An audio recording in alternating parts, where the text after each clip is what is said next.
O papel do consumidor como curador na moda tem se destacado cada vez mais em um cenário onde as tendências são moldadas não apenas pelos designers e marcas, mas também pelas escolhas individuais dos próprios consumidores.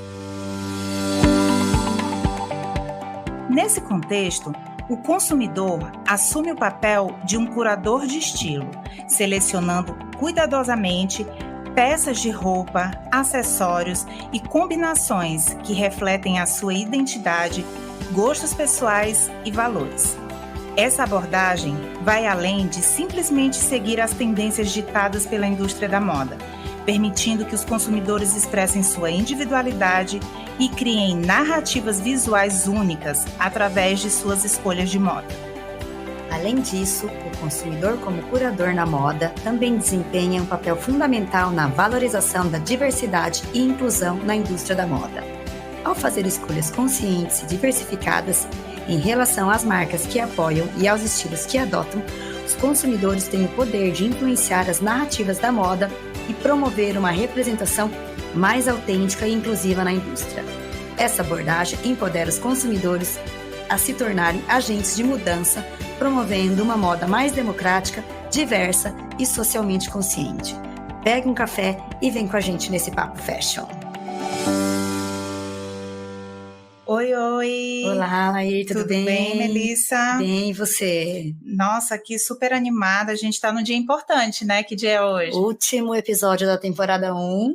Dois, a segunda temporada, já, é verdade. Gente, daqui a pouquinho tá indo para 3.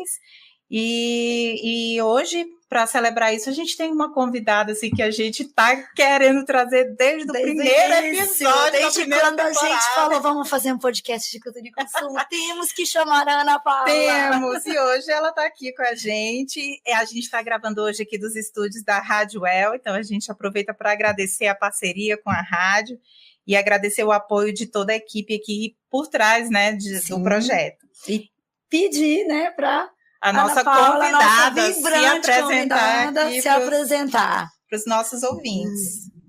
Oi, gente. Eu gostaria de me apresentar primeiro como convidada do podcast do Cultura e Consumo, que eu acho que não é o mais dignatário que eu tenho para dizer sobre mim mesma. Se eu fui convidada, é feito Papa, né? Qual é o currículo do Papa? Eu sou o Papa, ponto. Eu não quero acreditar no meu currículo. Eu fui convidada para o podcast de Cultura e Consumo. Ponto. Não preciso dizer mais nada. Cheguei lá, venci na vida. Maravilhosa, maravilhosa. Então, vamos começar a conversar aqui com a nossa ilustríssima convidada do podcast, a professora Ana Paula. E a gente vai começar o episódio falando de um livro que foi uma referência nossa durante toda a produção, não só desse episódio, mas de toda a temporada, né, Cultura, Consumo e Moda, que é o livro Consumo de Moda, a relação pessoa-objeto, que é escrito nada menos pela professora Ana Paula de Miranda.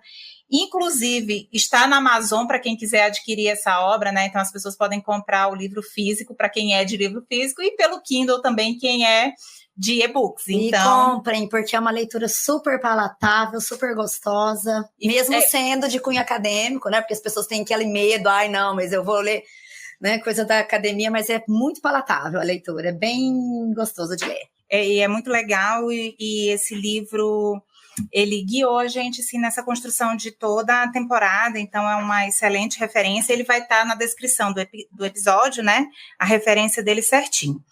Nesse episódio que a gente preparou hoje, né, o 7º episódio, inclusive, vamos reforçar aqui que a escolha de todos os temas teve também o apoio e a curadoria da professora Olga Pepsi, que também nos ajudou na construção aí dessa temporada.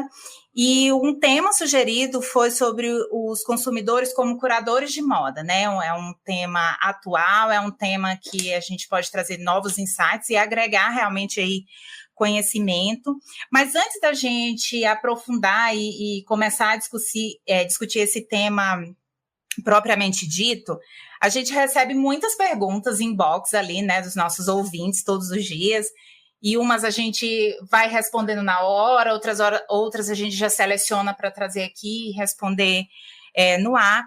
E esses dias a gente vai pedir agora a ajuda aí da professora Ana Paula para ajudar a gente não a responder de uma forma assim definitiva, né? Porque quem é cientista e quem vê a ciência entende como esse fluxo aí vivo, né? Do conhecimento, mas trazer uma perspectiva dela sobre uma pergunta que a gente recebeu de um ouvinte. Ele fala ele trouxe o seguinte argumento, né? Fez a pergunta. A roupa ser parte do que somos é diferente de ajudar a compor o que somos? O que me deixa inquieto é que que o que eu sou remete a uma questão ontológica, ou seja, o ser, né? E não se a roupa está vinculada a isso, posto que possa escolher o estilo, mas não determinar a roupa. Porém, como disse antes, é apenas uma inquietação. Então, no fim, ele quer saber, né, se essa roupa é diferente do que a gente é ou ela só ajuda a compor, né, o ser ou não ser, eis a questão. Professora Ana Paula, nos ajude aí a responder a inquietação do nosso ouvinte. É quase uma autoajuda, né? O que eu faço agora na minha vida, né? Eu sou o que eu visto, eu não sou, componho o que eu sou. Antes de tudo, eu queria agradecer a indicação aí de leitura do Consumo de Moda.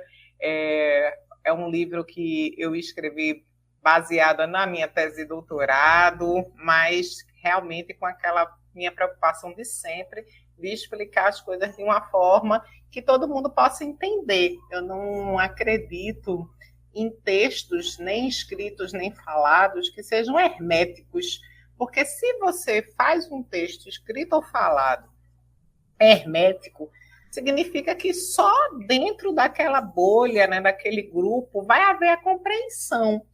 Então, o aprendizado ele não acontece, não se dissemina, não se divulga, não se estabelece.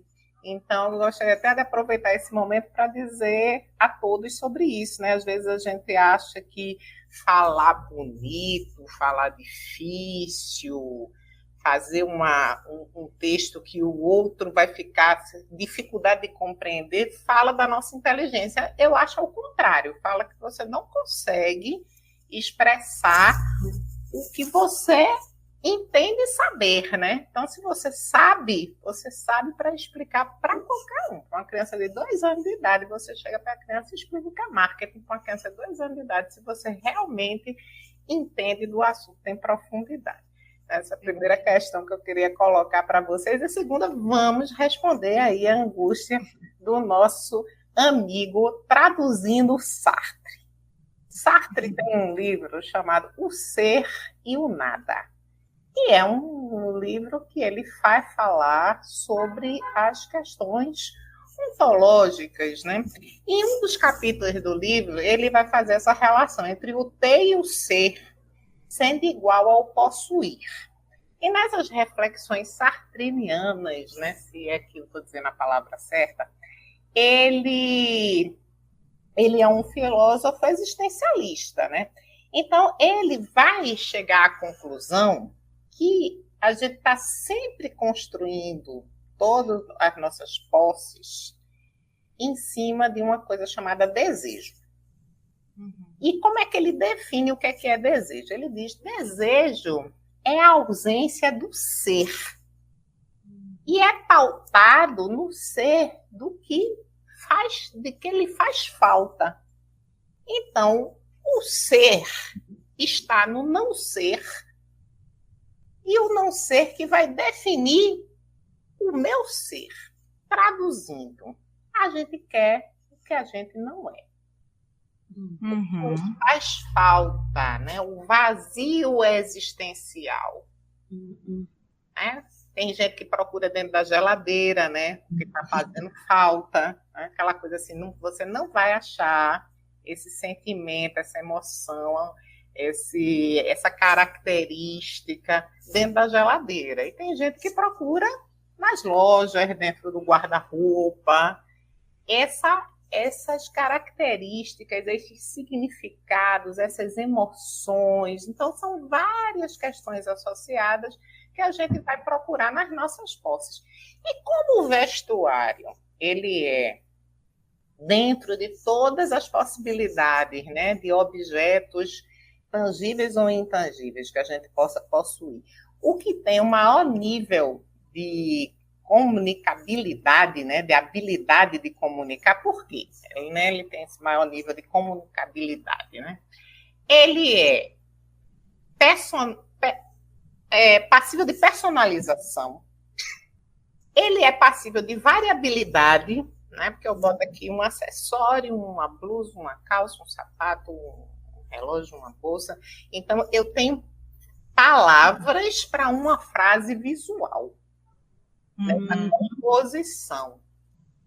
E ele também é passível de visibilidade, porque para onde eu for, eu estou vestida e todo mundo está me vendo e está fazendo associações, decodificações da mensagem que eu estou emitindo com aquela composição, né, visual. Então, isso é que vai fazer com que, quando a gente for compor o nosso vestuário, a gente vai compor ele em cima do que a gente sabe que a gente é, do que a gente gostaria de ser, né, que é esse desejo, né, que é pautado no que nos faz falta. Porque também tem isso, né? Tem muita coisa que a gente não é, que a gente também não faz falta na gente de ser. Sim. Então, no que a gente gostaria de ser. E ainda no que a gente acha que deve ser num determinado contexto social. Porque eu vou, né, performar, né, no sentido de fazer a minha performance diferente em contextos sociais diferentes. Eu vou jantar com meu namorado, é uma performance. Eu vou jantar com a minha sogra, né, a mãe desse namorado pela primeira vez, a performance é completamente diferente. Com certeza. Sim. Eu vou jantar com minha chefe, que acabou de me contar que eu fui contratada, a primeira vez que ela me chama para jantar, outra performance completamente diferente. O eu é o mesmo. Sim. O meu eu é o mesmo, mas é um eu em contextos diferentes. Que eu vou estar querendo o que ali? Aceitação e, se possível, mais do que aceitação, eu quero é admiração. Admiração. Então, aí a gente vai para a teoria do autoconceito, né? Tem o meu eu real, o meu eu ideal, o meu eu social e o meu eu social ideal. Tudo isso a gente volta lá e faz assim, eita, não é que Sartre tem razão, que é tudo pautado no desejo, naquilo que me faz falta, e que eu estou em construção, porque eu posso não estar, que aí eu acho que fez falta para o Sartre, essa diferença que a gente faz em português, né? A gente em português tem uma diferença entre ser e estar. Às vezes eu estou assim, mas eu não sou assim. Sim. Então, às vezes, a gente está de uma forma que é diferente do que a gente é ou do que a gente gostaria de ser, e que vai ser descartada. Assim que aquele contexto ali que nos impõe aquela performance, ele passar.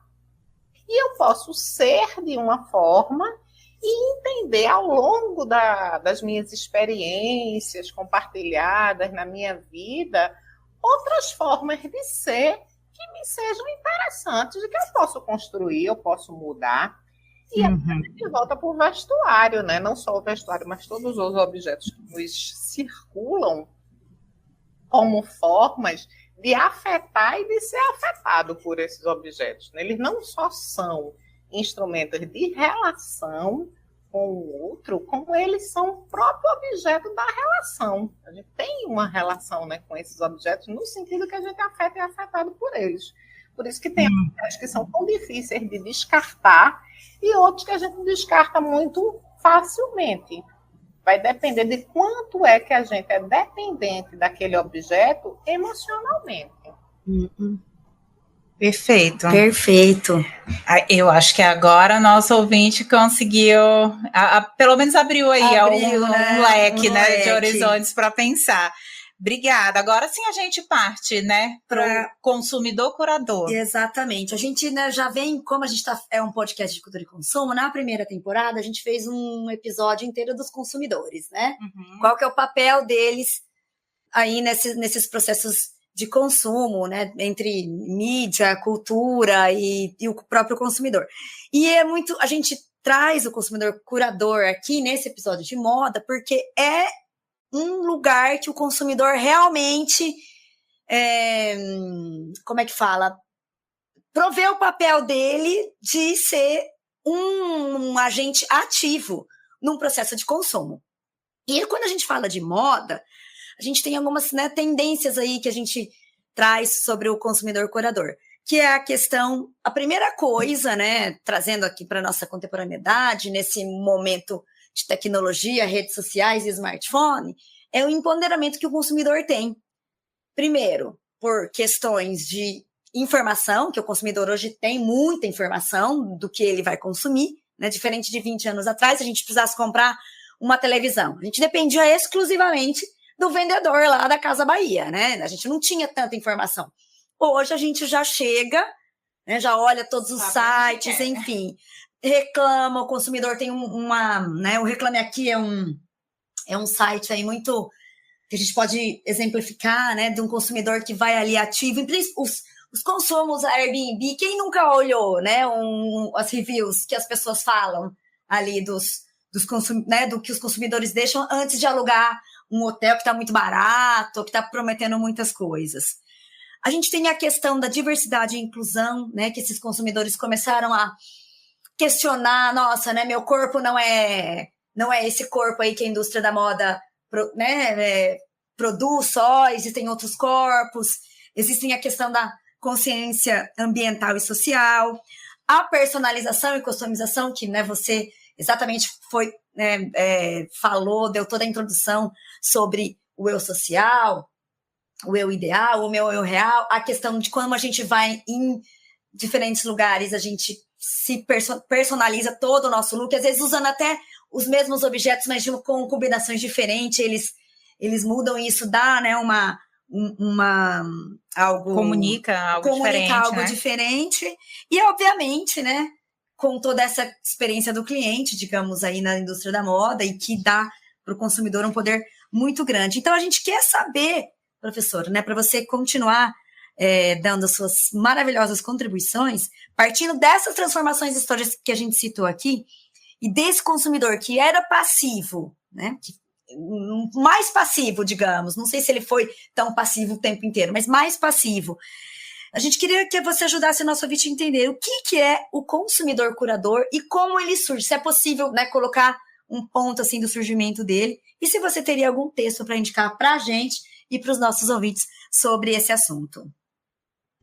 Oi, gente. Então, o consumidor curador, ele sempre existiu, né? A diferença que a gente tem aqui agora é na velocidade, no acesso à informação, para se profissionalizar enquanto consumidor, né? Para entender do valor das coisas, não no sentido de preço, mas no sentido do que é que significa, né? Aquele determinada materialidade, por exemplo, né? Qual é a diferença entre um bordado manual e um bordado de máquina? Para um consumidor curador, que é aquele que tem como característica ser envolvido, engajado com aquela categoria de produto, agora eu vou fechar na categoria produto de moda de vestuário, ele vai se aprofundar, vai entender, vai ler livros sobre o assunto, vai acessar perfis de revistas especializadas, estudiosos, influenciadores, vai navegar em museus, né? Se ele não puder ir pessoalmente, vai ver acervos, vai entender daquilo ao ponto dele entender que um bordado manual feito com determinada matéria-prima, com determinada materialidade, ele passa a ter um valor, às vezes, que transcende até a questão de preço, né? Monetária. Ele transcende o monetário. Então, isso aí é uma explicação desse consumidor curador que a vida toda ele existiu. Se a gente for lá para o livro do McCracken, do Cultura e Consumo, tem um capítulo que ele vai falar de pátina. Assim, Aí, quando ele fala de pátina, ele vai dizer assim, e nesse momento que ele fala de pátina e, ao mesmo tempo, ele está explicando como é que começou esse consumo de moda. Porque existe o consumo de moda no sentido de novidade, de descartar o que não está se usando mais para consumir o que está todo mundo usando. Todo consumidor era um consumidor de pátinas. O que era importante para aquele consumidor de pátinas? Na Idade Média, eu vou ser de uma família de nobres, a minha família tem 1000 anos, eu tenho ascendência, isso é um valor social e que denota distinção de classe para a época. Então, quanto mais velhas são as minhas coisas, melhor. Se eu tenho um vestido que tem centenas de anos, é porque eu tenho ascendência, eu tenho herança. Se eu tenho uma joia, se eu tenho uma bolsa que foi da minha tataravó, significa que eu tenho ascendência. E são os valores da época da nobreza que vai se quebrar com a burguesia, com dinheiro novo, que não tem a ascendência e que começa a fazer a simulação do nobre, inclusive a querer consumir e comprar os objetos, o vestuário que aqueles nobres tinham, para que ela pudesse até dizer que tinha uma ascendência que ela não tinha. Esse consumidor de pátina, nesse momento histórico, tem essa explicação. A quebra com a questão da moda, ele até conta uma historinha lá no livro, da Rainha Elizabeth, né? A Rainha Elizabeth I, né? Dizendo assim, olha, a Rainha Elizabeth estava quebrada, né? A Inglaterra estava quebrada e ela estava para receber a visita não muito amigável do primo dela, o rei da Espanha, que ia chegar e ia invadir a Inglaterra e ia mudar completamente o mundo que a gente conhece hoje.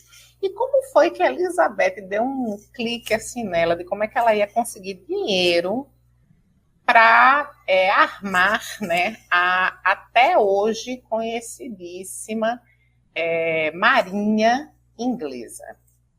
Ela tinha acabado de chegar vários piratas esses que ela mesma financiava, com tecidos vindos das Índias. Qualquer pessoa vai no Vitória Albert Museum, não é lá aí, e vê lá no acervo do V&A, no Museu do maravilhoso.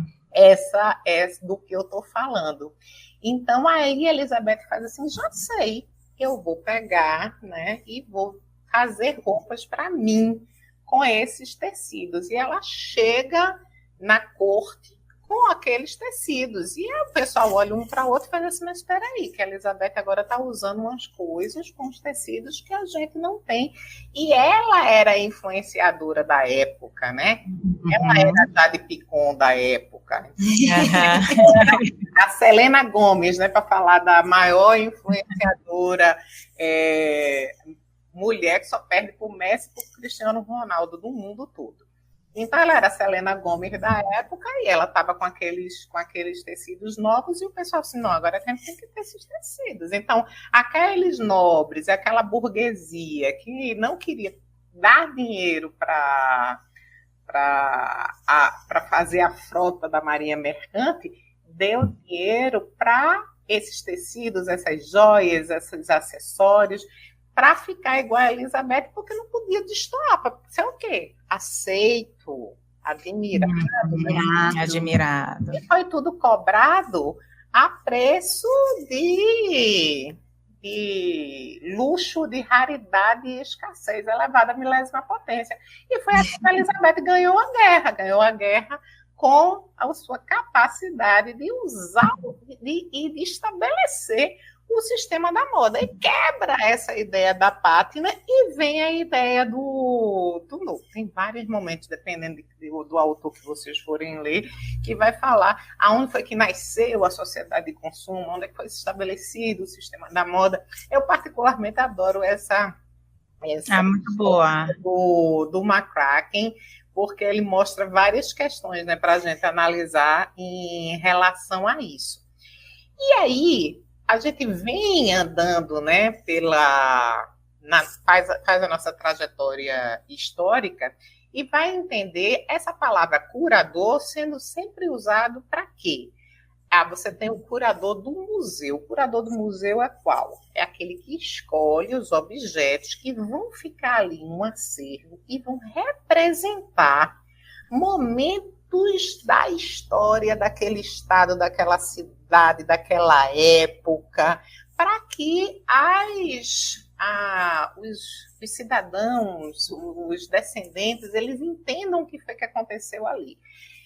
Curadoria, curadores, a gente usa também quando a gente vai fazer uma exposição, né? Fazer uma exposição com um tema específico, eu preciso de quê? De curadores. Curadores para fazer uma curadoria, para trazer para cá objetos que contem a história dessa temática dessa exposição. Fazer aqui uma exposição sobre povos originários do Brasil. Precisa de curadores. Esses curadores têm que entender de quê? Tem que entender tudo de povos originários do Brasil e como as materialidades desses povos originários do Brasil podem contar essa história, né? Com HI. Aí a gente vai para a pessoa, né? Aquele ser que tem desejo e que se compõe e se recompõe ao longo da trajetória da sua vida. E a gente vai encontrar, inclusive, né, um museu muito especial que existe em São Paulo, mas que é um museu digital, chamado Museu da Pessoa. Então, as pessoas vão nesse museu e contam as suas histórias. E essas histórias passam pela curadoria de objetos que elas fizeram de si mesmas, da sua família, que contam as histórias de onde elas vieram, aonde elas estão, que vão ficar ali guardadas para os seus descendentes em específico ou para todos nós, né? Para entender o que é que acontecia. Porque por uma pessoa ser ordinária no sentido de comum, por que ela não pode ser uma personalidade histórica?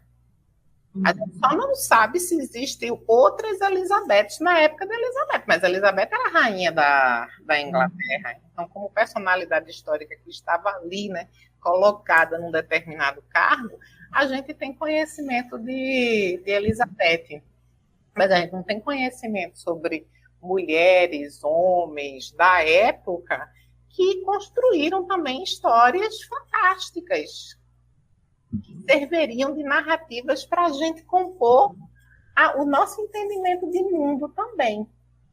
Então, muito legal. O curador, ele vai ser essa pessoa que ele vai escolher uma categoria de objeto para fazer essa história, essa narrativa, né? Para ser o narrador da história de si mesmo ou da sua família como um todo.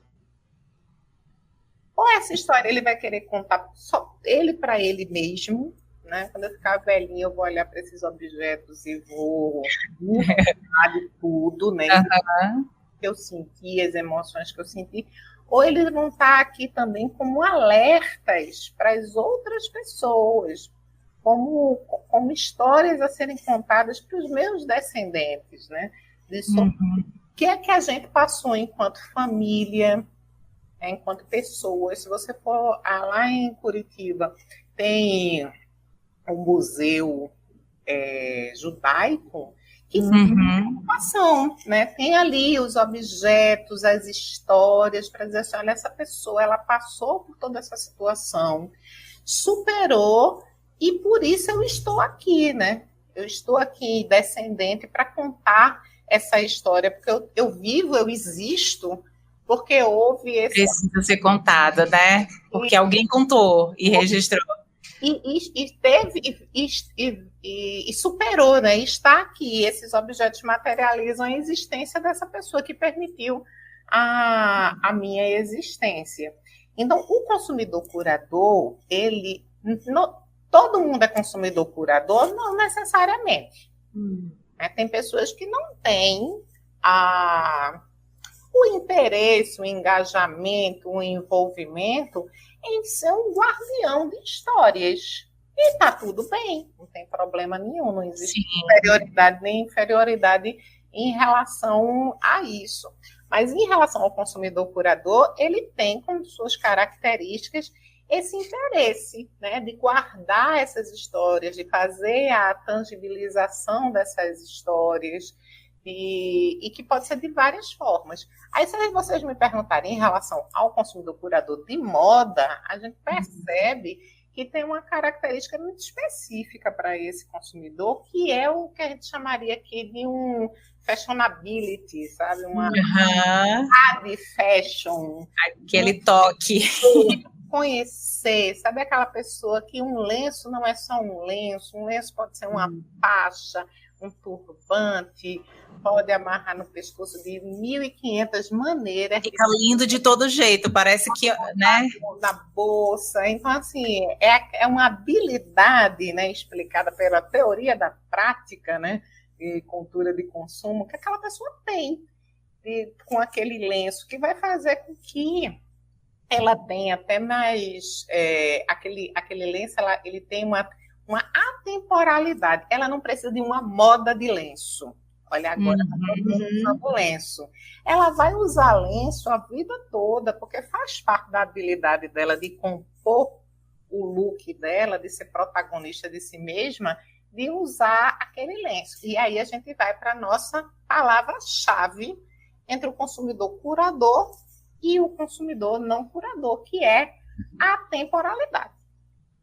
Exatamente. E aí, quando a gente estava preparando o roteiro, né, a gente eu acho que, né, eu acho que ajudou bastante a gente, assim, a clarear essa concepção do curador, que é bem isso, né, o curador, quando a gente pensa em museu, eu amo museus, então é a palavra que a gente se refere. Até eu costumo falar dos professores também aqui na pós-graduação, eu falo que eles são curadores, né, dos textos que a gente vai ler nas disciplinas, porque existem textos maravilhosos, a literatura é muito rica e ter que escolher aqueles textos que representem aquela disciplina no contexto que a gente está estudando é um grande desafio. Mas quando a gente estava preparando o roteiro, professora Ana Paula, a gente foi lidando assim, com movimentos que refletiam as mudanças sociais, né? Então, a gente teve o movimento hippie ali na década de 60, depois a gente teve o movimento punk, década de 70 e 80, e, enfim, né? O hip hop também mais contemporaneamente aí foi surgindo, a influência da cultura pop, inclusive da cultura coreana, que vem fortemente hoje sendo falado, né? Tem até um nome que é a Hallyu, que é essa onda coreana, como ela chega aqui para a gente, não só através dos programas de áudio, né, dos doramas, mas também de produtos estéticos e da moda, como ela chega assim de outras maneiras. Literatura bastante forte, literatura coreana, enfim. E aí a nossa inquietação foi, tendo em vista esses movimentos, isso levou muito a gente a pensar naqueles consumidores de tendência, né? Que vão consumindo aquilo que vai vindo sendo tendência e tudo. Qual que é a diferença, né, nessas relações do que é novo, enfim, dessas tendências que vão surgindo, entre esse consumidor de tendência e esse consumidor que é curador também, assim, né? Para a gente contrapor um pouco um e o outro. Porque você foi falando de consumidor curador, eu consegui pensar em alguns amigos. Mas também, definitivamente consegui pensar em pessoas que não são de jeito nenhum, que são consumidores de tendência. E aí, assim, como é que você vê isso? O que é que acontece? A gente vai ter aqui uma questão assim, que a gente tem que entender vários conceitos diferentes, né? A gente tem movimentos sociais. Né? O hip, o punk é um movimento social. As pessoas não acordaram de repente lá nos Estados Unidos, jeans rasgado, estampa de flores, parado de cortar meu cabelo, né? E ficar dizendo flower power, vai ser bacana. Tudo tem uma razão de ser, né? Tem uma história por trás. E o que estava acontecendo nos Estados Unidos naquela época? Estava acontecendo a Guerra do Vietnã.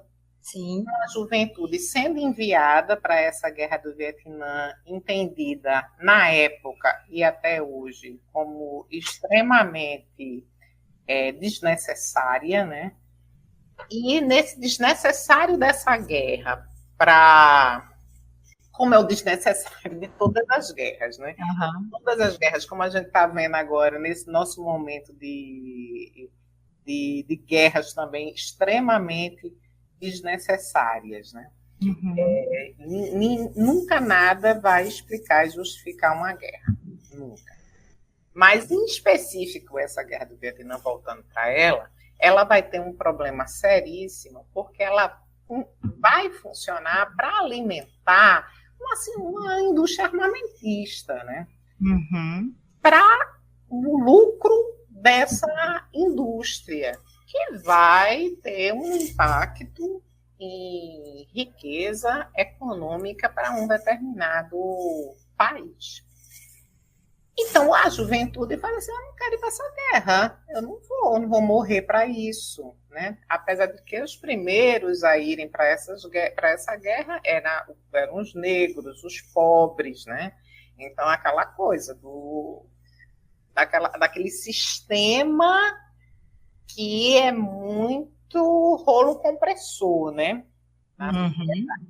E aí, o que é que eles fazem? Eles destroem os próprios documentos, né? Eles viram vagabundos, assim, para não serem convocados, para não se alistar e para não serem convocados para essa guerra. E aí entra um movimento chamado Contracultura, né? Eu agora não vou lembrar o nome do autor, mas tem esse livro, Contra a Cultura, que é muito bom para vocês entenderem, porque a contracultura ela vai ser um movimento de moda, não no sentido do sistema da moda, que é esse da indústria da moda, mas no sentido dos significados que eu quero compartilhar e como é que eu vou materializar esses significados. Então, se a gente for para o movimento punk, que foi outro que vocês colocaram aí, é a mesma coisa. O pessoal não acordou, de repente, disse, vou usar preto, taxa, alfinete, para agredir visualmente os outros. Eles estavam ali num sentido de no filtering, porque aquela juventude olhava para os seus pais e para os seus avós que tinham morrido cuspindo sangue de trabalhar nas minas, né? O pessoal descia para a mina com um pássaro numa gaiola. Quando o pássaro morria, ele subia. Essa era a concepção de vida para aquelas pessoas que trabalhavam na mineração na Inglaterra.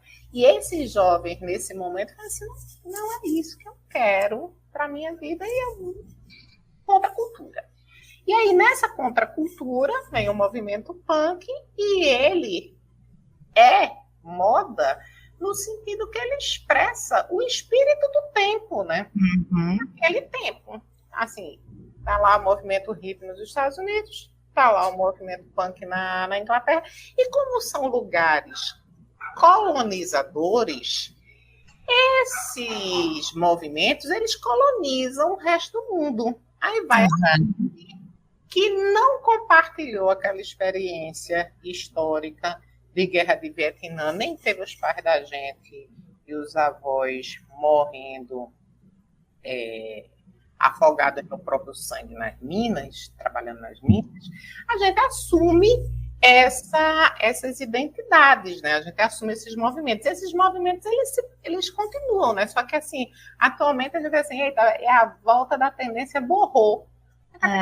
Borrou chique. Borrou chique. É o hippie daquela época, só que o hippie de boutique. Tecidos maravilhosos, tecidos maravilhosos, sedas. Aquela coisa esvoaçante, né? Aquela leveza. Como a gente vai ver na Vivienne Westwood, que, se eu não me engano, ela foi aniversário. Gente, eu não sei se foi aniversário dela, aniversário de morte dela ontem, eu e a minha memória. Mas, assim, lembrando a Viviane, porque a Viviane, ela era namorada do Malcolm, que era o empresário dos Sex Pistols. E ela tinha uma estética que ela desenvolvia para ela mesma, que ela fez assim, eu vou fazer uma boutiquezinha aqui, né? É o tal de moda alternativa, para o pessoal usar essas roupas que todo mundo gosta da forma como eu me visto. Por quê? Porque ela tinha fashionability. E ela vai num crescente depois daquele movimento até virar uma marca de luxo, né? Mas sem perder suas características identitárias do punk, que é essa coisa do agredir visualmente, porque eu estou contestando o status quo. E nas suas últimas entrevistas, a Viviane, ela falava muito num sentido do próprio consumidor curador, porque ela dizia assim, compre menos e compre bem. Compre bem. O que é comprar bem? Veja em uma materialidade, uma modelagem, um caimento, se identifique, se apaixone e queira aquela peça pro resto da sua vida. E pague por isso, né? Porque isso tem impostos, vai vindo com a produção limpa, vai vindo com o uso de mão de obra sem exploração, e para tudo isso tem um preço. Então, o movimento social, aí a gente pode vir até para movimentos sociais locais aqui, para a gente ficar achando que isso é um movimento social só acontece fora daqui, no colonizador. Então, lá em Pernambuco, a gente teve um movimento social chamado Mangue, movimento né? Quem estava à frente desse movimento Mangue? Chico Sainz, Nação Zumbi, né? Fred 04, que era um movimento de contracultura, né? Tá todo mundo aqui, só tem música em inglês na rádio, a gente só fica aqui falando termos em inglês. Cadê o coco? Cadê a ciranda? Né? Cadê o nosso, né? A nossa cara. Locais. Vamos pegar e fazer a pós-modernidade. O que é a pós-modernidade, filosoficamente? É olhar o antigo e misturar com o novo, o estrangeiro, o esquisito. Porque o estrangeiro para a gente, o esquisito para a gente, não devia ser o que é nosso, né? Acaba sendo. Então, ele pega e mistura, faz uma batida pega uma guitarra elétrica e coloca no mangue, coloca no coco, e aí vem e nasce o movimento mangue, que, é claro, como em todo movimento, vem com uma estética que até hoje se perpetua. Então, você vai lá em Pernambuco, tem a MAP, que é a loja de moda autoral de Pernambuco, que fica. É uma política pública do governo do estado de Pernambuco que ela ali tem numa curadoria, de novo a história do curador, né? Numa curadoria, tá? Por pessoas especializadas que são escolhidas para estar ali, uma curadoria de marcas pernambucanas, onde a gente encontra ali no MAP o DNA desse movimento mangue, que virou o quê? Uma identidade cultural. Perfeito. Tá na música, né? Tá na roupa, tá em todas essas expressões, tá na comida, né? A comida lá em Pernambuco, chefes e restaurantes pernambucanos que fazem essa coisa do misturar, né? De trazer essas raízes culturais e dar uma misturadinha, para que isso, uma apresentação de francês em produtos que são tipicamente pernambucanos, mas que também tem uma curadoria por trás disso. Então, é importante a gente ver que as coisas elas não são distantes e entram em caixinhas. E é muito distinto de só seguir uma tendência, sim, né? Dá para a gente ver bem marcado o quanto isso é distinto de fato. Normalmente, a pessoa que ela é altamente envolvida com moda, no sentido do que todo mundo tá usando, uhum, ela não vai ter essa preocupação com o que está por trás daquele consumo, de onde veio a roupa, quem foi que fez. Ela são outros valores de consumo que pautam as escolhas dela. Sim, a gente não está aqui naquele âmbito do julgamento, né? Do que agora, alguém pode ser. Aí você pode perguntar para mim, que eu acho que talvez seja a curiosidade de vocês. Pode ser consumidor de tendência e curador ao mesmo tempo? Pode, tudo pode, porque o ser humano é complexo. Não tem regra para isso. Se a gente estiver falando aqui com uma pessoa que ela é uma ativista de consumo consciente, ela vai dizer, não pode, ou é uma coisa ou é outra. Mas uma coisa é o que é, e outra coisa é o que deveria ser. É um mundo prescritivo e um mundo descritivo. Descrevendo o mundo e não prescrevendo o mundo, a gente sabe que existem pessoas que escolhem determinados produtos para serem produtos de curadoria. Esse daqui eu vou investir mais, esse aqui eu vou guardar, sim, esse aqui eu vou deixar de herança. E para outros produtos que ela não tem tanto envolvimento, aqui é o que eu vou comprar para dar uma corzinha da moda agora. Pêssego. Aí eu a moda agora é pêssego. Pêssego altamente descartável, que vai acabar lá no deserto do Atacama, né? Mas é porque eu quero uma coisinha para entrar na moda e pronto. É isso, é sobre isso. Então, assim, a pessoa é como se a gente tivesse uma régua e nessa régua a gente tivesse uma gradação. Não uma régua para você se medir pela régua, não. É muito perturbador até de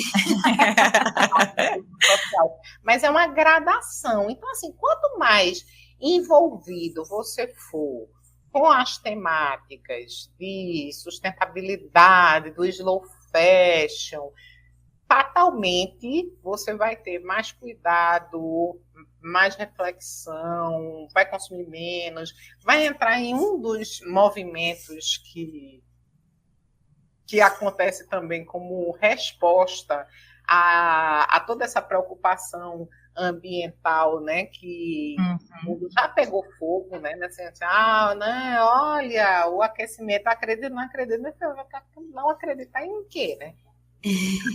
Que já está aqui na sua frente para você ver, né? Você já sofre isso no seu dia a dia. Então, verdade. Né? Negacionismo aí é eufemismo para burrice. Não, com certeza. Está aqui, né? Já existe. E é o movimento minimalista. E o movimento minimalista ele também vai pregar isso, né? Ele vai pregar que você escolha coisas para você ter e que essas coisas sejam perenes na sua vida, né? Que se mantenham e que você tenha pouco, que você espere. Né? No livro do Barter, do consumo de moda, do sistema da moda, quem escreveu o consumo de moda, fui eu, Barter. Pare de entrar na minha cabeça.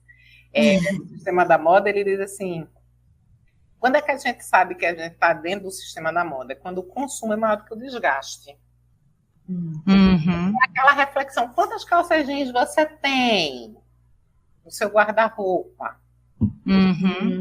É muito legal. E a gente vai ter um episódio aqui no podcast, que é o nosso episódio 5, que ele vai ser sobre moda e sustentabilidade. Então, eu acho que essa sua fala já dialoga bastante com esse episódio, né, da gente.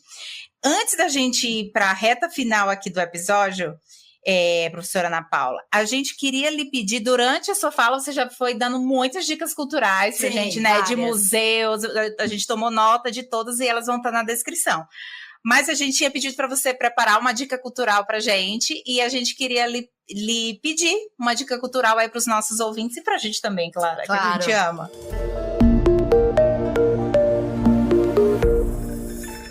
Oi, gente. Eu sei que vocês tinham me pedido, eu até anotei, mas só acredita que eu esqueci?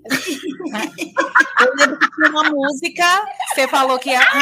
Lembrei, obrigada, Laia. Tá vendo que não é mentira, meus caros ouvintes? Não é mentira. Eu quero até comentar com Laia. Tem uma música que eu adoro, da Vanessa da Mata, que é da Bolsa. Né? Isso. Que eu super indico que vocês escutem essa música, mas não assim com julgamento, né, sobre a pessoa que comprou a bolsa, né?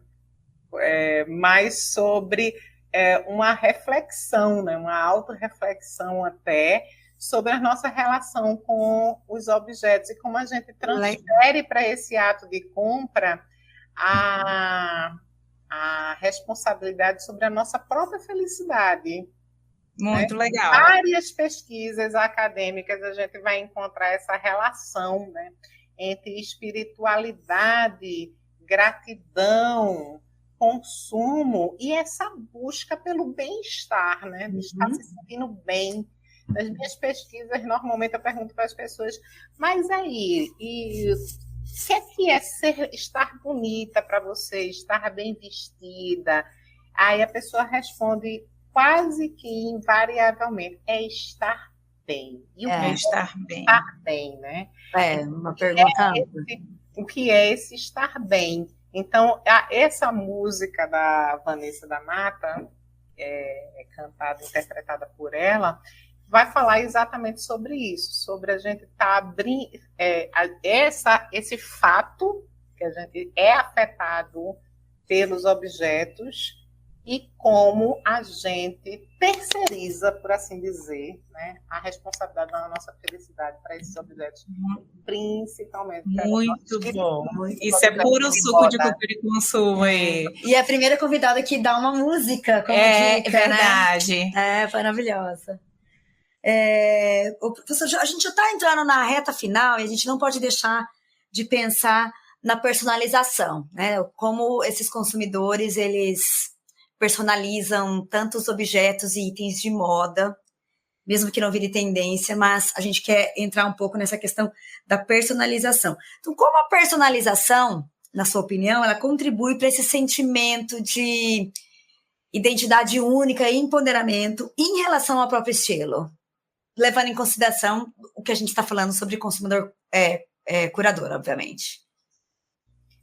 Gente, como eu disse, né, a gente vai encontrar muito mais no consumidor curador essas habilidades, né, de se auto-gerir, né, como look, do que no consumidor não curador. Tanto que, assim, a grande questão do consumidor seria o quê? Ele ter o poder de escolha, né? Escolher o que eu vou vestir. E quando a gente fica muito rico, a primeira coisa que eu começo a ganhar bem, precisa nem ficar muito rico, a gente pensa assim, preciso de um personal stylist. O personal stylist é você abrir mão da sua escolha, você dizer para uma pessoa, me vista, para eu ficar bonito, para eu ficar bonita, para ficar na moda, para eu ficar bem nesses diferentes contextos. Me ajuda, por favor. Me ajuda. E aí você está abrindo mão da sua personalização, porque você está dizendo para outra pessoa, no olhar do outro, para e ele compor a sua frase visual quando você diz quem você é. Então, essa personalização, né, ela pode ser você fazendo com você mesmo, você buscando informações sobre isso e emulando outras realidades, né? Tá aí o fenômeno dos influenciadores e das influenciadoras digitais, que é basicamente imagem. Você está ali, look do dia, né? O estilo de look, que é hobby o look, está aqui, ó, pronto. Look do dia, look of the day. Aí a pessoa chega e diz, me identifiquei com esse daqui, e aí estou achando que está personalizado, porque eu achei bonito, né? Mas, na verdade, eu precisei daquela ajuda, até você abrir mão totalmente e entregar ao Deus do personal stylist.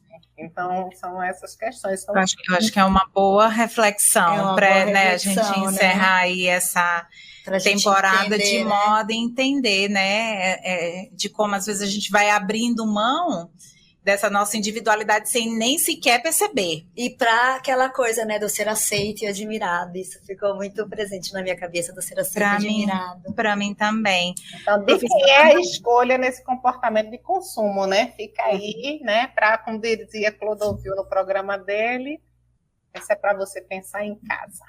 É isso aí. Professora, muito obrigada pela sua presença aqui no nosso estúdio hoje. Dessa maneira, a gente vai finalizando aqui o nosso episódio. Lembrando aos nossos ouvintes que eles estão todos disponíveis nas plataformas de streaming favorito e também através das rádios UEM e UEL, onde nosso ouvinte pode estar acompanhando também a gente semanalmente. A gente queria agradecer muito a sua presença. Pretendemos trazer outras vezes, né, Melissa, para a gente bater papo aí sobre outros assuntos. Lembrando que a proposta do Cultura e Consumo Pod é estabelecer essa ponte entre o mercado, a academia e a sociedade. E a gente entende que, né, a partir desse diálogo a gente pode criar aí ricas conexões, ricas pontes entre todos nós.